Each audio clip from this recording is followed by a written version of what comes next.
Hello students, welcome to your own channel Apex Knowledge Point. Hope all of you are safe and fit and fine and healthy.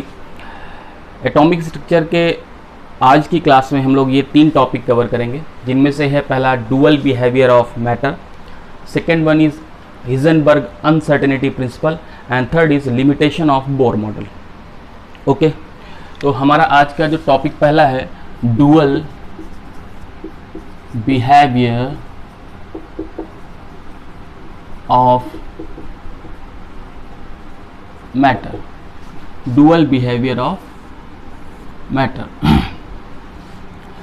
तो बच्चों हम लोगों ने इसके पहले पढ़ रखा था in the topic of black body radiation and photo electric effect कि जो इलेक्ट्रोमैग्नेटिक रेडिएशन होते हैं, यानी कि रेडिएशन सिंपली बोलें तो वो डुअल बिहेवियर शो करते हैं. मीन्स वो पार्टिकल की तरह भी ट्रीट करते हैं और वेव की तरह ट्रीट करते हैं. वो टॉपिक हम लोग फिनिश कर चुके थे अच्छी तरह. तो आज का हमारा टॉपिक जो है डुअल बिहेवियर ऑफ मैटर, उसमें हम लोग ये देखेंगे क्या मैटर भी ऐसा कर सकता है. मतलब लाइट तो ऐसा कर सकती है, लाइट शो करती है दोनों बिहेवियर, पार्टिकल बिहेवियर और वेव बिहेवियर दोनों. मतलब वेव की तरह भी ट्रीट करती है, बिहेव करती है और पार्टिकल की तरह भी बिहेव करती है. तो क्या मैटर कर सकता है वेव की तरह भी और पार्टिकल की तरह भी? मैटर मतलब कोई भी चीज़ हो, वेदर इट बी माइक्रोस्कोपिक छोटी चीज़ या माइक्रोस्कोपिक बड़ी चीज़, यानी ये कोई इलेक्ट्रॉन, प्रोटॉन या न्यूट्रॉन हो, या फिर कोई बॉल हो, बड़ी फुटबॉल हो, या हम लोग भी. ठीक है, ये माइक्रोस्कोपिक बात. तो हम सब लोग मैटर हैं, तो मैटर की तरह ट्रीट करेगा ही, लेकिन क्या मैटर वेव की तरह भी ट्रीट कर सकता है? तो वही हम लोग पढ़ेंगे डुअल बिहेवियर ऑफ मैटर. तो एक साल आया था 1824 और एक साइंटिस्ट थे de Broglie.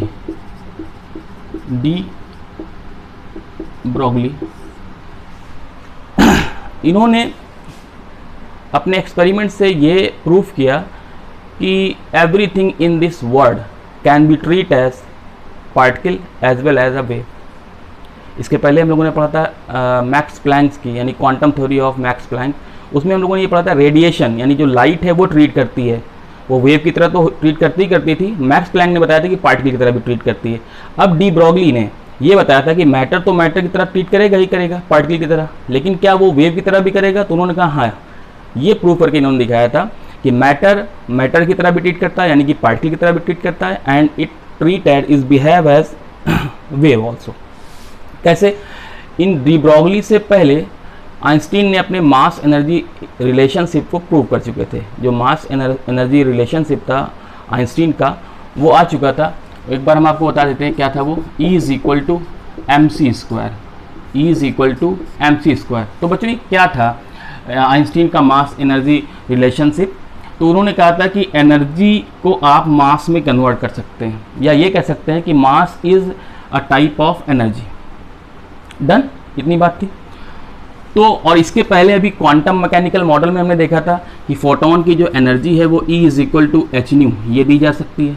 E is equal to h nu. तो अगर हम कहें कि फोटोन का जो एनर्जी है वो एम सी स्क्वायर है, यानी फोटोन भी मास है, उसकी एनर्जी को हम ऐसे लिख सकते हैं, और फोटोन की एनर्जी यही है दोनों, यानी ये दोनों एक ही चीज़ को रिप्रेजेंट करते हैं. Energy of photon is equal to M C square and energy of photon is equal to h nu. तो अगर हम इन दोनों को इक्वेट करें तो h nu is equal to M C square. H nu is equal to M C square. और हम लोग ये भी जानते हैं कि न्यू इज इक्वल टू होता है C upon lambda. Nu is equal to what? C upon lambda is equal to M C square. ये सी से सी कैंसिल हो जाएगा, तो H upon lambda is equal to M C. यहाँ से अगर हम लैम्डा निकालें तो लैम्डा आ जाएगा आपका h upon m c. Lambda is equal to H upon m c. तो यहाँ पर जो सी है ये वेलोसिटी ऑफ लाइट है, 3 × 10⁸ मीटर पर सेकेंड. तो ये जो इक्वेशन निकली वो किसकी निकली? देखिए आप, ये वेवलेंथ ऑफ फोटोन निकली. किसकी निकली? Wavelength of photon. यानी कि फोटोन एक वेव की तरह ट्रीट कर सकता है, और फोटोन तो पार्टिकल होता ही है.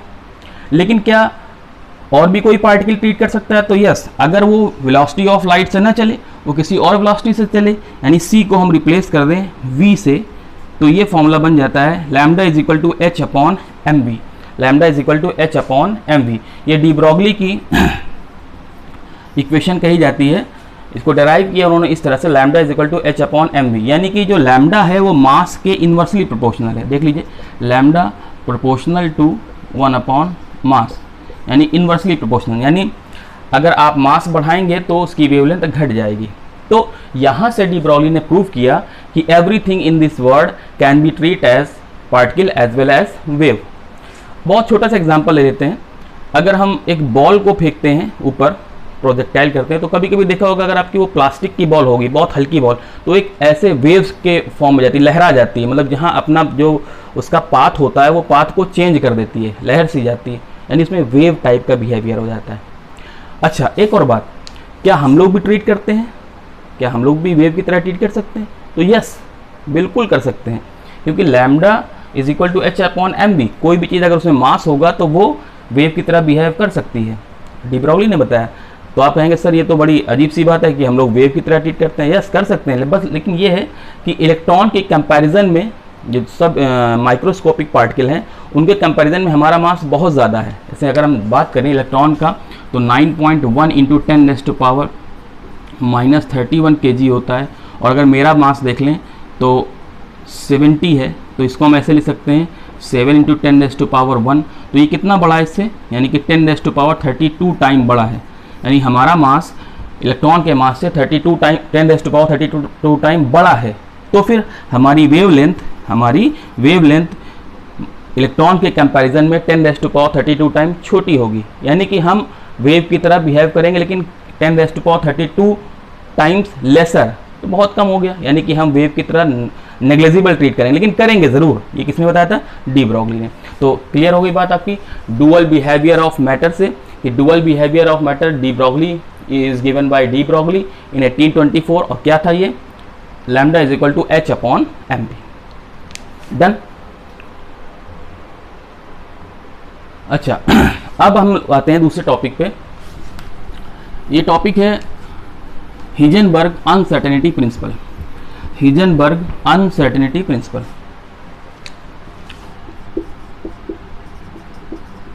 Heisenberg uncertainty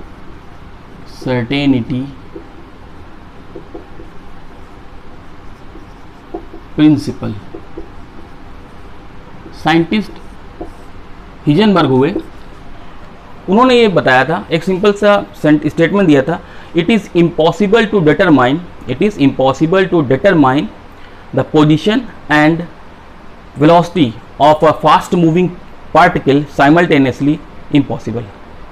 It is impossible to determine the position and velocity of a fast moving particle simultaneously, यानी किसी भी फास्ट मूविंग पार्टिकल की वेलोसिटी और उसकी पोजीशन एक साथ निकालना नामुमकिन है। डन। यानी अगर आप दो चीज़ें हैं, अगर आप वेलोसिटी और उसकी पोजीशन एक साथ निकालने जाएंगे तो या तो आप पोजीशन बता पाएंगे या वेलोसिटी बता पाएंगे सर्टेनिटी से, मतलब बिल्कुल पक्के तौर पे ये बता सकते हैं कि वो पार्टिकल वहाँ है, तो फिर उसकी वेलोसिटी के बारे में आप नहीं बता सकते। डन। और अगर आपने बता दी कि इसकी वेलोसिटी ऐसी है, मतलब इसकी वेलोसिटी इतनी है, मैंने उसका मैग्नीट्यूड बता दिया, तो फिर ये नहीं बता पाएंगे वो पार्टिकल है कहाँ। बात समझ में आ रही है? It is impossible to determine the position as well as its velocity simultaneously for a fast moving particle. तो इनका अगर मैथमेटिकली देखें तो delta x into delta v, या आप इसको पी भी कह सकते हैं, delta P should be greater और equal to H upon 4 pi. ये बात इन्होंने कही थी, किसने? हिजनबर्ग ने। क्लियर हो रही बात? हिजनबर्ग ने कहा था delta x into delta P should be greater और equal to H upon 4 pi. What is delta X over here? यहाँ पे डेल्टा एक्स क्या है? डेल्टा एक्स है uncertainty in position, uncertainty in position. And what is delta P over here? P को आप लिख सकते हैं m इंटू डेल्टा वी, यानी कि अनसर्टेनिटी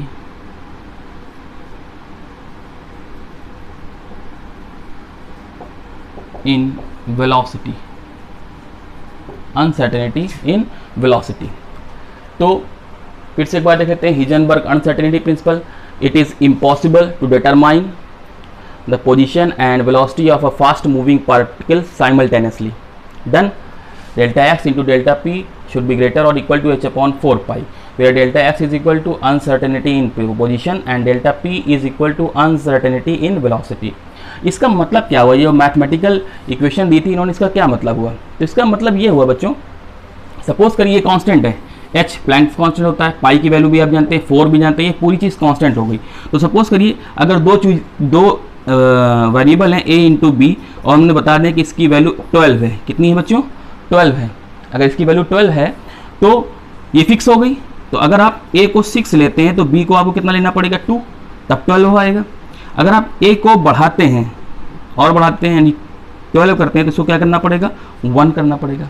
क्लियर है बात? यानी हमने क्या किया कि a को अगर हम जब बढ़ा रहे हैं तो जो b है वो कम हो रहा है, जब a को बढ़ा रहे हैं तो b कम हो रहा है। यहाँ पर अगर a b की वैल्यू देखें तो a अगर इसको मानते हैं, b इसको मानते हैं, यानी a अगर हम बढ़ाएंगे तो b को कम करना पड़ेगा। a क्या है यहाँ पर? अनसर्टेनिटी इन पोजीशन, यानी अगर हम पोजीशन के बारे में ज़्यादा अनसर्टेन हो रहे हैं तो फिर उसकी वेलोसिटी के बारे में सर्टेनिटी बढ़ जाएगी। क्लियर हो रही बात? यानी एक को घटाओगे तो दूसरा बढ़ेगा। एक क्या है यहाँ पर? अनसर्टेनिटी इन पोजीशन। दूसरी चीज़ क्या है? Uncertainty in velocity. तो अगर आप एक के बारे में सर्टेन होंगे तो दूसरे के बारे में अनसर्टेन हो जाएंगे, क्योंकि जो राइट हैंड साइड आपका है वो कांस्टेंट है। तो अगर आप इन्हीं में से एक को बढ़ाओगे तो दूसरा कम होगा। यानी if you are certain about position of a particle then you will be uncertain about velocity, and if you are certain about velocity then you will uncertain about position. जितना आप सर्टेन हो पाएंगे किसी एक चीज़ को बताने के लिए उतना ही आप अनसर्टेन हो जाएंगे दूसरी चीज़ को बताने के लिए। क्लियर होगी बात? यानी दोनों चीज़ें एक साथ सर्टेनिटी से बता पाना नामुमकिन है। It is impossible to determine the position and the velocity of a fast moving particle simultaneously, एक साथ नहीं बता सकते। ये था इसका मैथमेटिकल फॉर्म। हमने आपको समझा दिया कि अगर हम दोनों को एक तरफ राइट हैंड साइड कांस्टेंट लेंगे, अगर एक की वैल्यू आप बढ़ाते चले जाएंगे तो दूसरे की वैल्यू आपको कम करना पड़ेगा। यानी अगर आप एक के बारे में सर्टेनिटी, आपकी अनसर्टेनिटी बढ़ रही है तो दूसरे के बारे में सर्टेनिटी बढ़ेगी। डन? तो ये था आपका हिजनबर्ग अनसर्टेनिटी प्रिंसिपल। और जो आज का हमारा तीसरा टॉपिक है, तीसरा टॉपिक जो है वो आपका है limitation of Bohr model. Limitation of Bohr's model. हम लोगों ने बोर मॉडल पढ़ा था लास्ट क्लास में, हमने एक बार फिर से रिवाइज करा देते हैं। उन्होंने बोला था कि एटम के दो पार्ट होते हैं, जो the first part is central part which is positively charged, which is rigid, which is strong, and the second part is space around the nucleus where electron revolve. ये पहला पॉइंट था। Second point बताया था उन्होंने, electron revolve in those orbit only, electron revolve in those orbit only where there angular momentum is whole multiple of h upon 2 pi. तीसरी बात उन्होंने, और दीज आर कॉल्ड शेल, इनको शेल बताया था उन्होंने। तीसरी बात उन्होंने बताई थी, if electron jump from higher energy level to lower energy level then it will emit the energy, and if electron jump from lower energy level to higher energy level, यानी इलेक्ट्रॉन अगर lower energy level से higher energy level में जा रहा है तो electron energy को absorb करेगा, and this energy is given by E is equal to -2.18 into 10 raised to power -18 joule for En, मतलब किसी भी एक ऑर्बिट के लिए इन्होंने दिया था एनर्जी का फॉर्मूला En का। तो अगर आपको निकालना है तो अगर एक जंपिंग कर रहा है तो उसके लिए फॉर्मूला क्या हो जाएगा? E is equal to -2.18 into 10 raised power -18 1 upon n1 square, यहाँ पे n स्क्वायर था, -1 अपॉन n2 स्क्वायर। ये उसका फॉर्मूला था कि जब वो ट्रांजिशन कर रहा है, ट्रांजिशन मीन्स एक एनर्जी लेवल से दूसरे एनर्जी लेवल में जा रहा है। ये था बोर का मॉडल। यानी बोर ने डिफाइन कर दिया था शेल को कि electron will revolve in those orbit only where there angular momentum is whole multiple of h upon 2 pi. ये कुछ बातें थी। अब आते हैं इसके लिमिटेशंस पे। तो लिमिटेशंस इसकी क्या थी? सबसे पहली लिमिटेशंस तो ये थी कि बोर मॉडल डिफाइन कर पाया केवल कुछ सर्टेन टाइप ऑफ एटम्स को।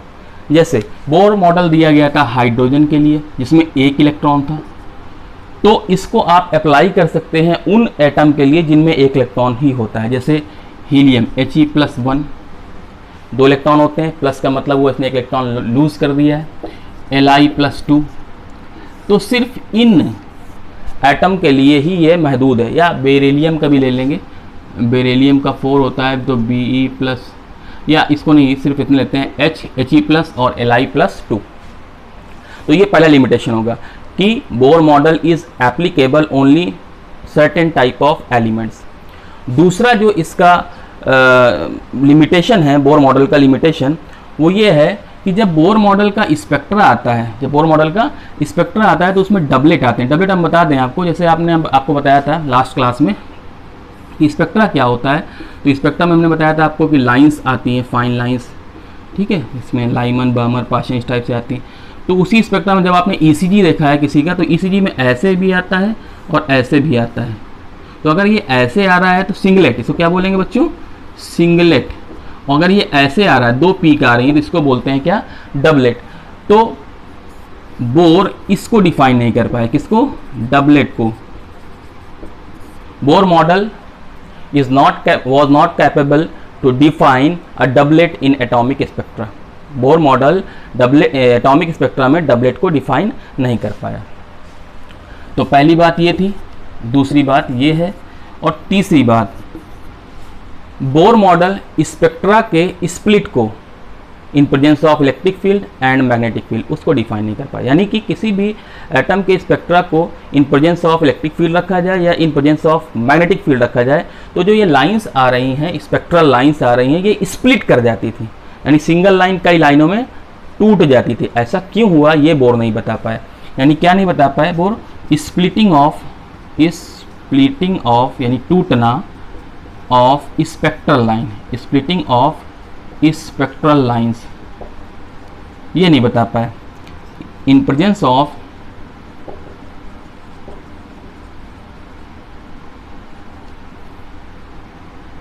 Electric field, in presence of electric field, इसको बोलते हैं Stark effect. In presence of electric field इसको भी बोलते हैं स्टार्क इफेक्ट, और in presence of magnetic field इसको बोलते हैं ज़ीमान इफेक्ट।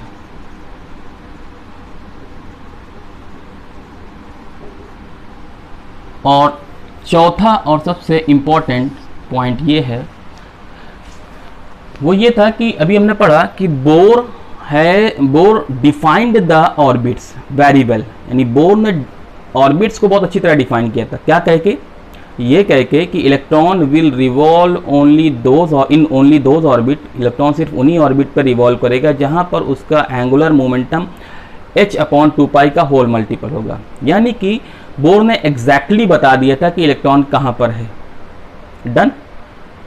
और जबकि हिजनबर्ग के अनसर्टेनिटी प्रिंसिपल में यह बताया गया है कि you will not sure about the position and velocity of a fast moving particle.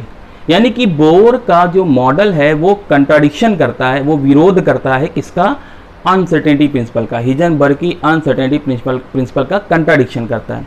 एक बात। दूसरी बात, बोर ने इलेक्ट्रॉन को पार्टिकल माना था, बोर ने इलेक्ट्रॉन को पार्टिकल माना था, जबकि डी ब्रॉगली बताते हैं कि मैटर को particle and as well as wave दोनों तरह ही ट्रीट कर सकता है। यानी कि अभी तक जो 2 टॉपिक हम लोगों ने पढ़े, dual behaviour of matter and Heisenberg uncertainty principle, Bohr model इन दोनों का कंट्राडिक्शन करता है। बोर मॉडल इन दोनों को कंट्राडिक्ट करता है, यानी इन दोनों को फॉलो नहीं करता। तो हम यहां पे लिख दे रहे हैं कंट्राडिक्शन ऑफ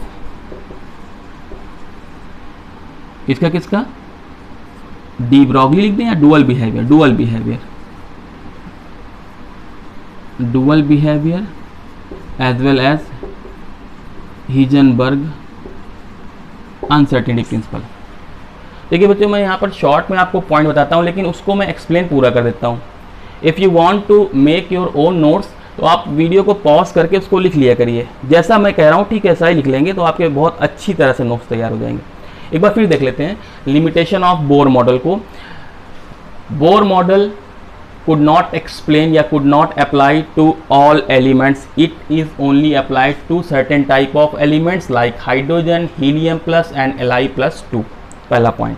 दूसरा, Bohr model could not explain the doublet in the atomic spectra, यानी डबलेट को एक्सप्लेन नहीं कर पाया. Third point, bore model was not able to explain the splitting of spectral lines in presence of electric field, that is called Stark effect. इसको discover किया था Stark ने, that is why it is named as Stark effect. And Bohr model was not able to Bohr model was not able to explain the splitting of spectral lines in presence of magnetic field, that is called Zeeman effect. यानी कि bore model इन दोनों चीज़ों को यानी spectral lines की splitting को define नहीं कर पाया. और फोर्थ पॉइंट आपको हमेशा ध्यान रखना है, क्योंकि उसी के लिए आपने हिजनबर्ग का अनसर्टेनिटी प्रिंसिपल और डुअल बिहेवियर यानी डी ब्रॉगली इक्वेशन पढ़ी है कि बोर मॉडल कंट्राडिक्ट करता है किसको, डुअल बिहेवियर ऑफ मैटर को यानी डी ब्रॉगली इक्वेशन को, as well as Heisenberg uncertainty principle को. एक बार इसको फिर से समझा दे रहा हूँ कैसे करता है.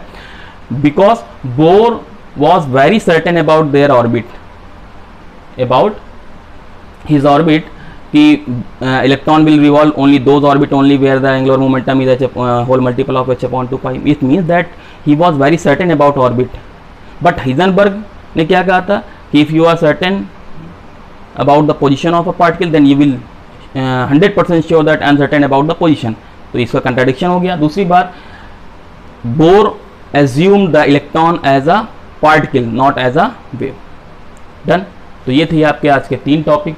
होप कि आपको समझ में आया होगा अच्छी तरह से. अगर आपको समझ में आया है तो ठीक है, नहीं तो फिर आप कमेंट करके मुझको बताइए कि सर मुझको ये बात समझ में नहीं आई. डन. ठीक है बच्चों, फिर मिलते हैं अगले लेक्चर में जो कि होगा इसके आगे वाले टॉपिक्स पे. इसको मैं जल्दी से ही अभी फिनिश करता हूँ और उसके बाद हम लोग पढ़ेंगे some basic principles and techniques of organic chemistry, जो कि बहुत ही बेसिक चैप्टर है आपको ऑर्गेनिक केमिस्ट्री समझने के लिए और बहुत ही मज़ा आने वाला है आपको उस लेक्चर में. ठीक है, टिल देन थैंक यू.